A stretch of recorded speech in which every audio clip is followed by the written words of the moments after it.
नमस्कार दोस्तों, आप सभी का PRD कोड यूट्यूब चैनल पे स्वागत है। दोस्तों आज हम देखेंगे CTET सोशल साइंस और सोशल स्टडी का पार्ट 2। चलो तो देखते हैं पहला क्वेश्चन क्या है। संविधान सभा का गठन किस वर्ष हुआ था। दोस्तों मैंने आपको बोला था पार्ट 1 में कि इसका आंसर मुझे कमेंट बॉक्स में ज़रूर करना। तो चलो देखते हैं इसके ऑप्शन ए 1944, ऑप्शन बी 1946 या ऑप्शन सी 1947 या ऑप्शन डी 1950। तो बताइए इसका सही आंसर क्या होगा। तो देखिए दोस्तों, इसका सही आंसर है ऑप्शन बी 1946। आया समझ में। इसका आंसर क्या है 1946। तो देखिए संविधान सभा का ये आंसर है।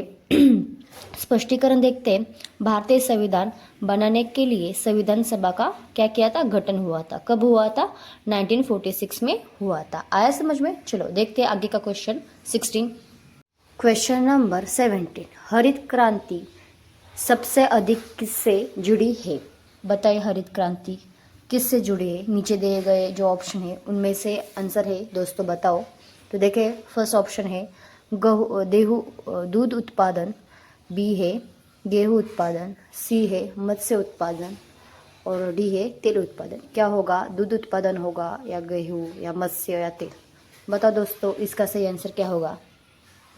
चलो 3 सेकंड का आपके पास टाइम है। देखते इसका आंसर है हरित क्रांति सबसे अधिक किससे जुड़ी है, तो गेहूं उत्पादन। ऑप्शन क्रमांक बी इज राइट आंसर। देखते इसका स्पष्टीकरण। हरित क्रांति से गेहूं उत्पादन से सबसे अधिक वृद्धि हुई है। आया समझ में। चलो देखते हैं आगे का क्वेश्चन नंबर 18। भारत की सबसे लंबी नदी कौन सी है। बताओ दोस्तों जो भारत की लंबी नदी है वो कौन सी है।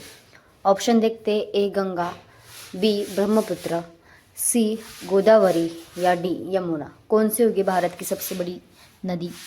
तो देखते हैं इसका आंसर है ऑप्शन क्रमांक ए गंगा। आया समझ में। देखिए इसका स्पष्टीकरण।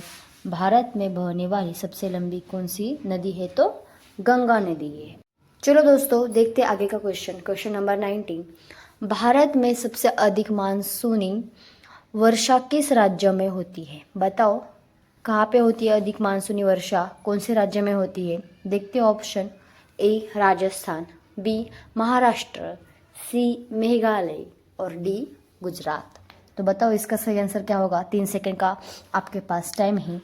देखते इसका सही आंसर है मेघालय, सी मेघालय। आया समझ में। तो देखिए मेघालय के चेरापूंजी और मोनसिनराम में सबसे अधिक वर्षा होती है। आया समझ में दोस्तों। चलो देखते आगे का क्वेश्चन नंबर 20।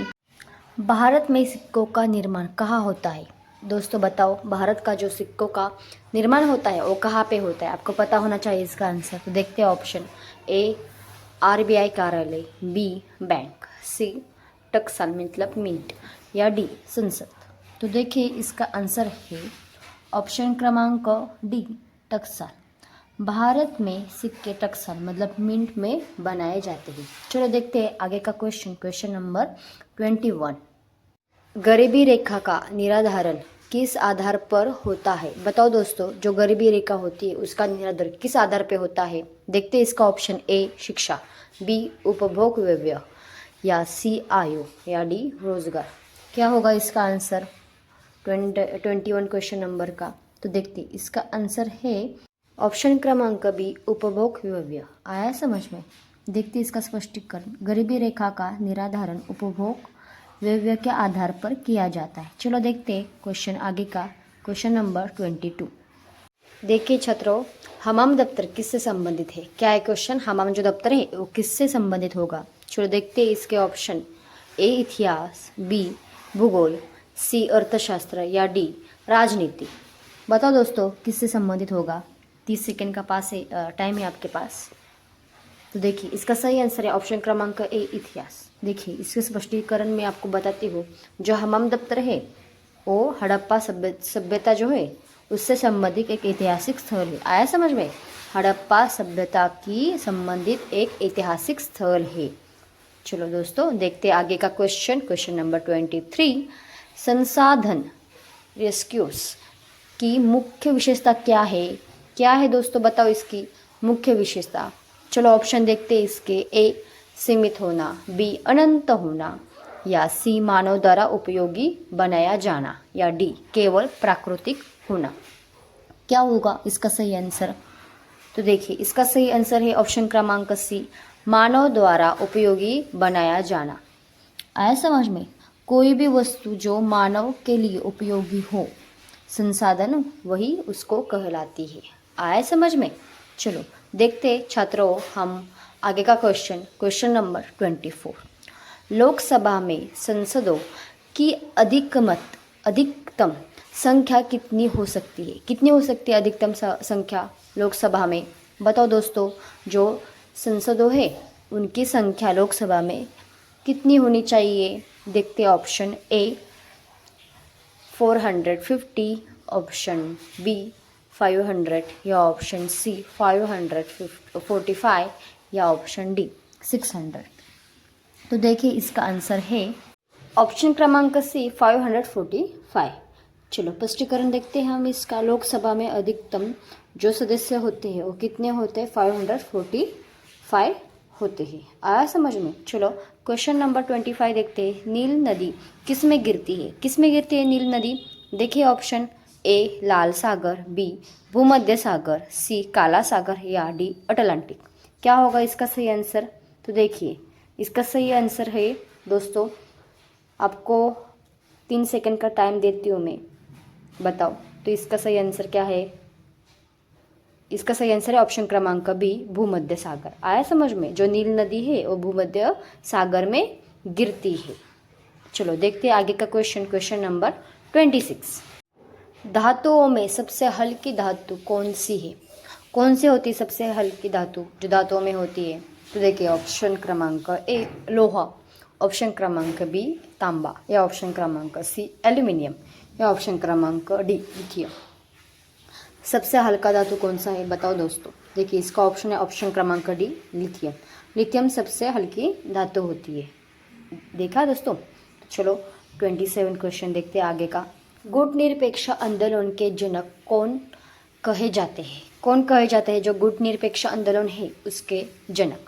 तो देखिए option A Gandhi ji, B Nehru, या सी पटेल, या डी भगत सिंह। कौन होगा दोस्तों बताओ छात्रों, इसका आंसर क्या होगा सही? तो देखिए इसका सही आंसर है ऑप्शन क्रमांक बी नेहरू। स्पष्टीकरण देखेंगे। गुट निरपेक्ष पक्ष मतलब जो आंदोलन है उनके प्रमुख नेता कौन थे? जवाहरलाल नेहरू थे। आया समझ में? चलो देखेंगे हम आगे का क्वेश्चन नंबर 28। कुटीर उद्योग किससे कहा जाता है? किसे कहा जाता है कुटीर उद्योग? देखिए ऑप्शन ए बड़े उद्योग को कहा जाता है, या ऑप्शन बी छोटे घर आधारित उद्योग कहा जाता है, या सरकारी उद्योग या विदेशी उद्योग को किसे कहा जाता है? देखिए इसका सही आंसर है ऑप्शन क्रमांक बी छोटे व घर आधारित उद्योग को कुटीर उद्योग कहा जाता है। आया समझ में? जो घर आधारित छोटे उद्योग होते हैं उन्हें ही हम कुटीर उद्योग कहा जाता है। चलो देखते हैं आगे का क्वेश्चन 29। ओजोन परत किसे रोकती है? जो ओजोन परत है वो किसे रोकती है दोस्तों? देखते हैं इसके ऑप्शन ए धूल, बी कार्बन डाइऑक्साइड, या सी सूर्य की पराबैंगनी किरणें, या डी ऑप्शन है वर्षा। तो बताओ दोस्तों इसका सही आंसर क्या होगा? देखिए इसका सही आंसर है ऑप्शन क्रमांक सी सूर्य की पराबैंगनी किरणों को। आया समझ में? जो ओजोन परत सूर्य की पराबैंगनी किरणें हैं वो पृथ्वी की रक्षा करती है। आया समझ में? चलो देखते हैं आगे का क्वेश्चन। आखिरी क्वेश्चन है दोस्तों इस वीडियो का पार्ट 2 का। चलो 30 क्वेश्चन नंबर। भारत में राष्ट्रपति का चयन कैसे होता है? कैसे होता है दोस्तों बताओ भारत का राष्ट्रपति का चयन? देखेंगे हम इसके ऑप्शन ए जनता, बी संसद, या सी निर्वाचक मंडल, या डी मंत्री परिषद। किससे होता है दोस्तों बताओ? तो देखिए इसका सही आंसर है ऑप्शन क्रमांक सी निर्वाचक मंडल। तो भारत के राष्ट्रपति का चयन निर्वाचक मंडल द्वारा किया जाता है। आया समझ में? तो दोस्तों पार्ट 2 के सभी क्वेश्चन और आंसर हुए हैं और पार्ट 3 में हम फिर मिलेंगे दोस्तों। तब तक के लिए हमारे चैनल को सब्सक्राइब ज़रूर करना और वीडियो को लाइक और शेयर ज़रूर करना। चलो तब तक के लिए जय हिंद दोस्तों।